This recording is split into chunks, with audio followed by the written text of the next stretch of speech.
Welcome to Exceptional Talk with Dr. Clark. I have a special guest here this afternoon. I have Pastor Leon Thomas. So I'm going to tell you a little bit about him, and then, of course, we will start our conversation. So, Pastor Leon Thomas is presently serving as a senior pastor of Grateful to God Outreach Ministries of Atlanta, Georgia. He also served as an interim pastor at True Love Baptist Church, where he was also consecrated as our overseer in his calling. He serves as a head chaplain at the local funeral home in Forest Park, Georgia, and was an assistant chaplain for the Senior Retirement Center in Decatur, Georgia. Pastor Thomas is also an author. His book was published in 2021 titled, Oh No, Not Me. It talks about the many challenges he faces in his life as a young youth and his calling to the ministry. Pastor Thomas' second ministry is called the Mary Foundation, that was named after his mom, Mary Ann Thomas. That's interesting. I have an aunt named Mary Ann Thomas. Wow. This program is geared towards helping single mothers and those that suffer in suicidal thoughts. He presently holds a certificate in biblical studies from Carver Baptist Bible College, a former student at Dr. Tony Evans Training Center, and presently attends Andersonville Theological Seminary and American Chapter Association in Atlanta, Georgia. One of the greatest impact of his life is when he talks about heavenly dreams. Pastor Thomas has been happily married to his wife, Trinas Thomas, for 13 years with 5 kids and 8 grandchildren. All right. You are such a busy man, Pastor Thomas. No, I guess I'm just an old man in time. No. I am interested in hearing a little bit more about what I read on here about the heavenly dreams. Before we actually get into a little bit more about you, heavenly dreams. That's interesting. Share. A lot of people who experience heavenly dreams do not really know what they are. Sometimes it makes you, when you experience them, you feel like you're going crazy, and sometimes you feel like it's not something, if you're not a spiritual person, you really won't understand the heavenly dreams. So as a young youth, I experienced a lot of heavenly dreams and a lot of things that I couldn't even explain until I talked to a person who was in a similar situation that I went through. And when they started not explaining, but just asking me what I was going through, and I was telling them what I was going through, and they go, you're not going crazy. I know what you're going through. God is just talking to you through dreams. So awesome. Other things I can tell people, and they really won't believe it until you very spiritual, or not that spiritual period, and believe in God. To a non-believer, it's kind of hard to explain it. Not explain it, but hard for them to grasp it. Okay. Dream. So that what that was all about. As a young youth, I went through. Okay. Well, I see that you have been pastoring for a minute. So that is great when you are what they call the shepherd and you have your sheeps. So what is it that you really, really would love for your community? Because I know when I talked to you, I wanted us to talk about the state of our community, because that is where it is really critical right now. Right. We have our youth that are lost. We have broken families. We have broken marriages. We have just broken homes, period. Right. And when you are in your ministry, what are some of the things that really concerns you, and what you are trying to do to make a difference and change, and what let's say present some solutions. Right. I mean, that is something. Wow. It's a range. It's a long things. Well, it's some things that you want to accomplish, but you got to understand you cannot change the world in one day. That's it. a lot of people make a mistake at. That's why I made a mistake at, and especially in the church, uh, being in the church organization, you got to understand you got to have leaders. If you don't have your leaders, I mean, you cannot do it by yourself, or you will have a burnout. One of the things I looked at when I started in the ministry was, of course, we went towards the homeless community, and I learned that the homeless community, and a lot of people would think that I'm being unsensitive when I say this, but our homeless community, when it comes down to feeding the homeless community, it is a lot of ministries that's out there feeding the homeless community. Um, Sometimes it comes with mental illness when it comes Most down to some. often. Yeah, most often, yeah. I have had some bad changes with them. I had some good changes with them. One story what really got me, and I had a sister that kind of lift me up. I offered uh, some gentlemen some. We had actually bought some sandwiches, and he said, "No, I don't want any sandwich. You got any money?" I Uh-huh. said, "Well, I don't have any money." That kind of low me out, and so she Mhm. was saying, "But you got to realize a lot of them." Some of them out there are for the wrong reasons. Some of them out there for mental reasons. Some of them are out there that really need help. So reaching out to the community, of course, it starts with the youth. Um, I witnessed a lot of youth who actually are lost, and I'm sounding like my parents right now when I say that music is destroying our youth. Because in our days, we know we had kind of the mood was kind of different, but now they have kicked it to another level that we can never imagine singing it or even playing it in our household. But now we have young parents that who are entertaining their kids as friends instead of parents. Yes, absolutely. Because I am an educator, so I have an opportunity to be around a lot of the students that comes from various homes. Mm, And you would be surprised when the parents comes and you then kind of get a more greater understanding of maybe why this right, child is in the predicament or the issues that that child is experiencing, because a lot of times our parents forget, like you just said, how to parent. But then right. we got to go back and think about it. A lot of the parents are young parents They that are. did not get their training how to be parent. Of course, our kids does not come with a manual, but Right, there is some form of education that can be obtained to help you manage and help you to raise your children, and that's, I think, in our community, that is some of the things that we like most, right. is the education part. Uh, I don't see the motivation to learn. I don't see the motivation, and I'm not talking about all children, so I'm not putting everybody in the same pot. right, Majority is what I'm speaking in terms of. We have a few students that are going to be successful regardless to what is going on. But when we look at our community as a whole, then mm, that we're talking about a whole nother ball game, right, because these students are leaving school. That's a lot of time. That's their safe haven. They right, they don't want to leave school because they know what they have to go home to. right. And that's to me that is it's really sad because I was actually on the flip side of it all. I had a very bad. Um, I can say I had when. Well, let me rewind. In school, I had well, a teacher was abusing me in the second grade, and that was the thing that was in the time when I was very young, and so they found out that she was abusing me, and to help me along, they pushed me to the they no, they pushed me to the third grade, and I guess they kind of felt that I was behind, and they pushed me out of the third grade to the fourth grade. So I didn't get all the fundamentals of the third grade. So that course that came with a lot of learning abilities that I couldn't grasp. Right.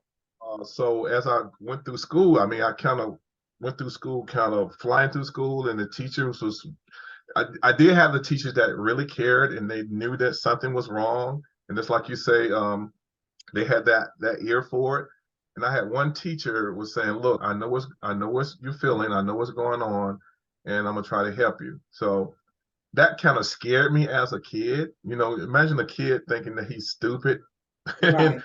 you don't want to feel like different from the other kids. And so I actually, it's a long story. I actually dropped out around 11th grade, believe it or not.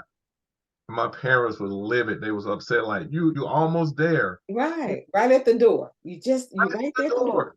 All you gotta do is walk in, you know. Walk in. So I left school and I actually went to work at a fast food restaurant. That didn't last long.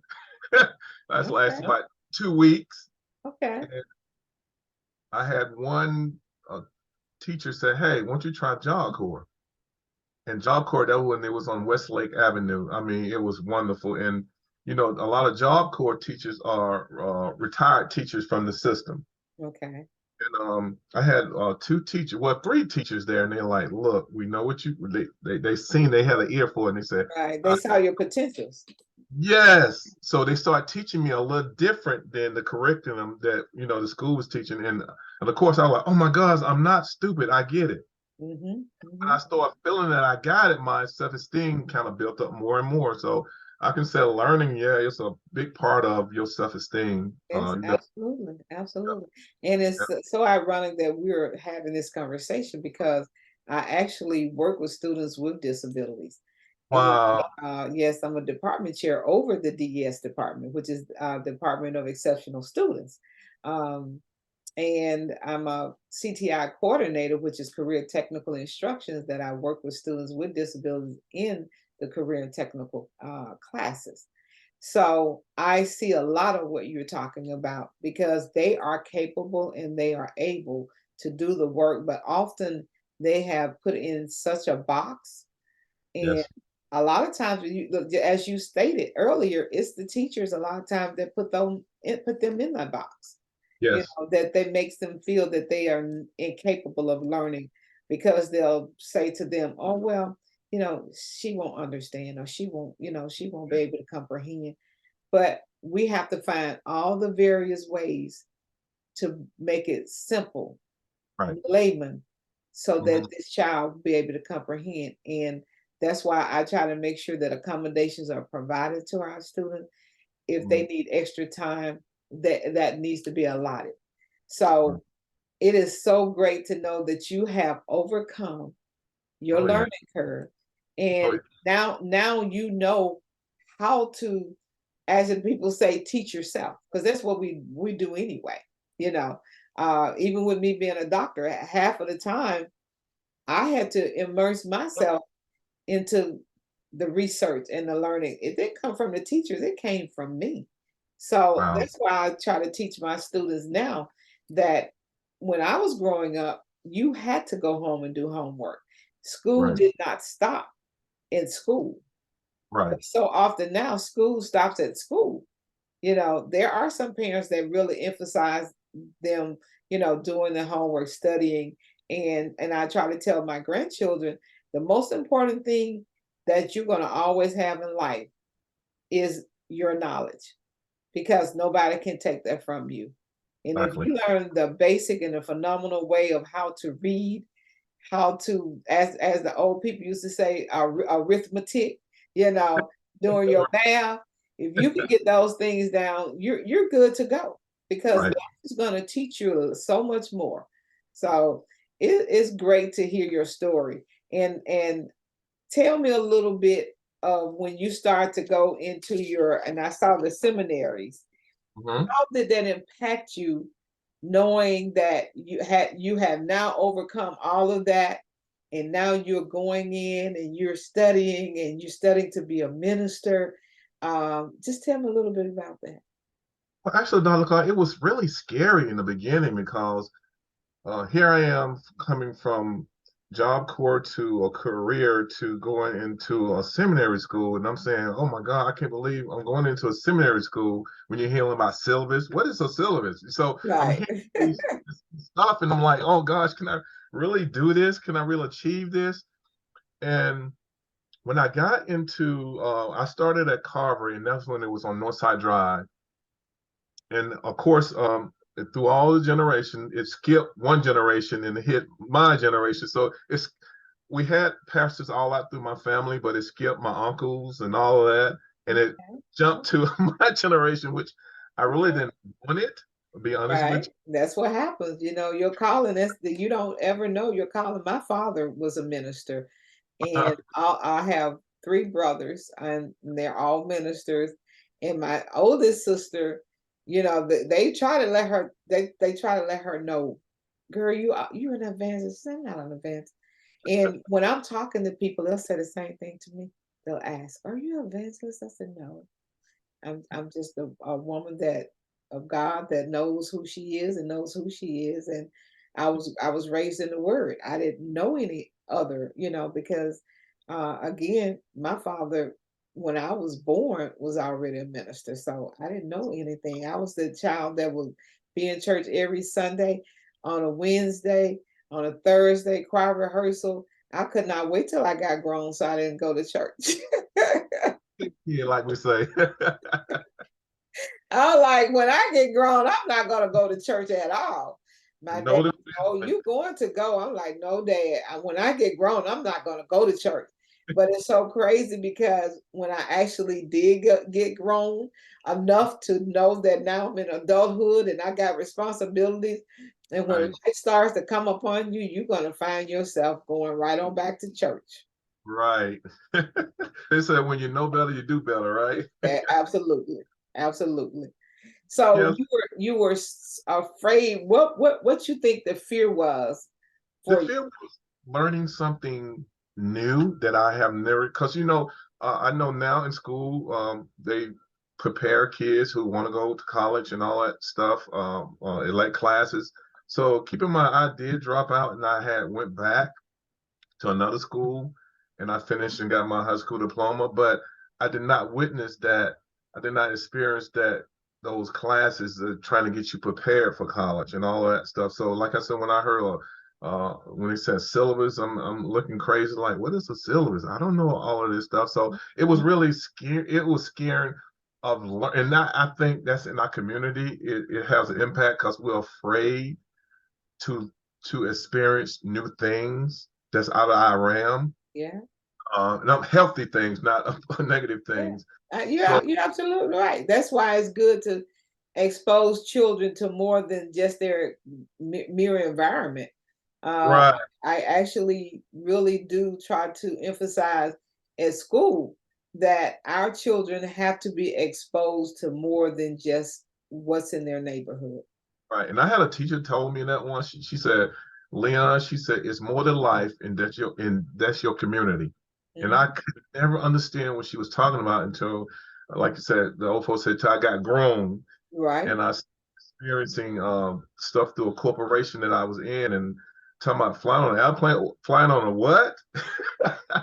So Wow. when there's that going through manager classes and stuff like that. So when I began to start travel, I like, Lord, it is more than just my community. So it was a range of things that I was experiencing, even down to like I say, kids today have a lot of advantages that we didn't have.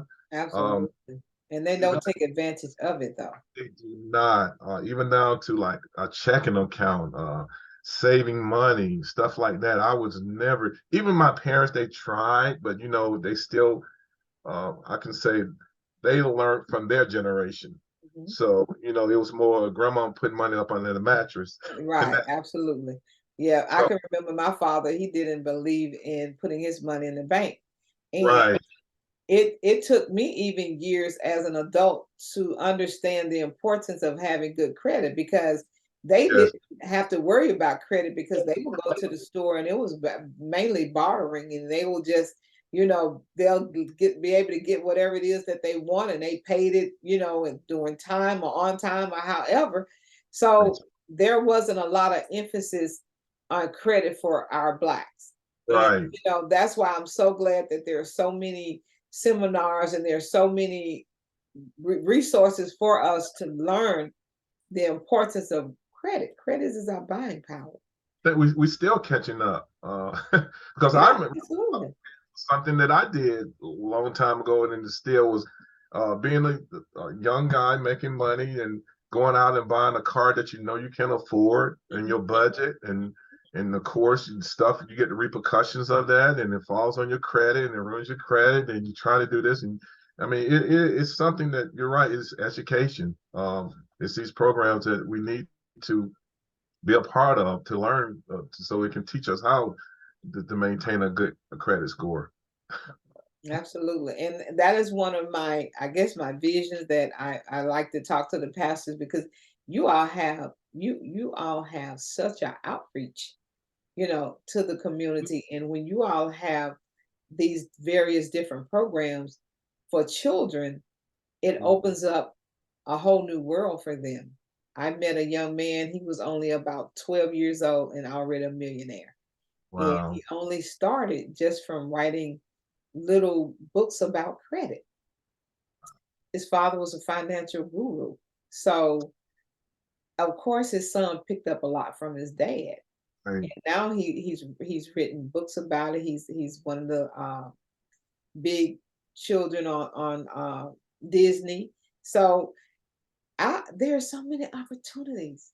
I want our children to understand there's more to life than a rapper, than an Right. internet influencer. That I remember that we used to talk about being doctors and teachers and lawyers and all of that. That's not what they see, and I don't push that on even on my children or grandchildren. But what I do push on them is to be a productive person in society where you can take care of yourself. Right. You don't have to ask anybody for anything. You are able to go into the grocery stores and buy what you want. You're able to go into the department stores and buy what you want. You're able to go in a car lot and buy what you want that you can afford, you know, Right. because now you know what to do and how to do it. And that's one of our biggest hurdle is not knowing how to manage our money. That it you is. know. So those are some of the things that I'm glad you and I had an opportunity to talk about. Um, what are some of the things, programs that you currently have in your church when it comes to outreach programs for your community?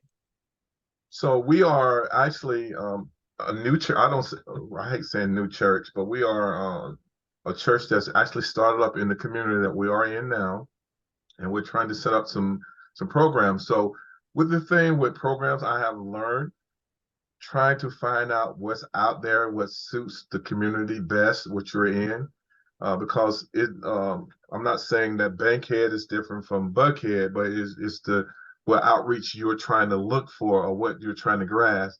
In the community that we are in, we have a lot of drug activity. We have a lot of mental illness. So we're dealing with that type of deal. And I think goodness for the school that I'm in, American Chaplain Association, because it's a lot of um, resources that I can grab and ask, well, okay, what did you do, or how did you handle this situation? Because I think within pastors, everybody think that pastors know everything. We don't know all the answers. We Right, don't. right.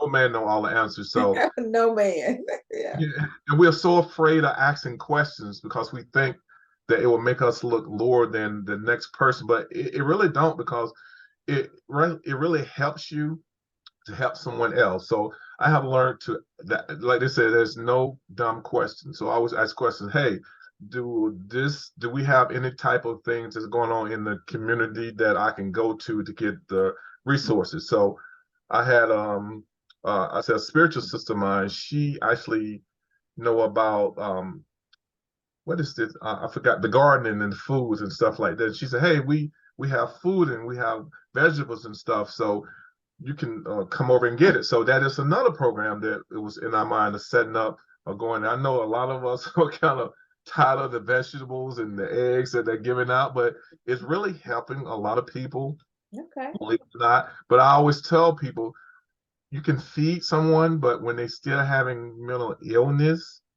you're still kind of not justifying that, because you need to kind of have, and that's why I said pastors, I said spiritual leaders, yes, you're a spiritual counselor, but you're not a psychiatrist, you know. So we have to Psychologist, yeah. a psychologist, I'm sorry. So we have to learn No, our you're balance. fine. It's both. I mean, because one just can administer medication and the other one can't. So, Right, but the good thing that I did hear you say, and I love how you said it. We have to learn how to meet our people, where they are, right, what they're currently going through, because you can feed them all day, right. but it doesn't change their situation. Not at So all. if you're not making an impact, of course you're feeding them. That's less they have to worry about their meal, where their meal going to come from. But when they go home or go wherever they go and they lay down, they're still dealing with their same issues and their same problem. And of Right, course, I'm not saying that we as people that want to make a difference can make that kind of a change. But right, I also learned that there is always, if we support each other and mhm, we help each other, we can make a difference. right, And there's a church pretty much in every community, on every corner, almost like there's a liquor store. And right. if our pastors and they start to networking and start supporting each other, there can be some change in our community. It's Yeah, and that's possible.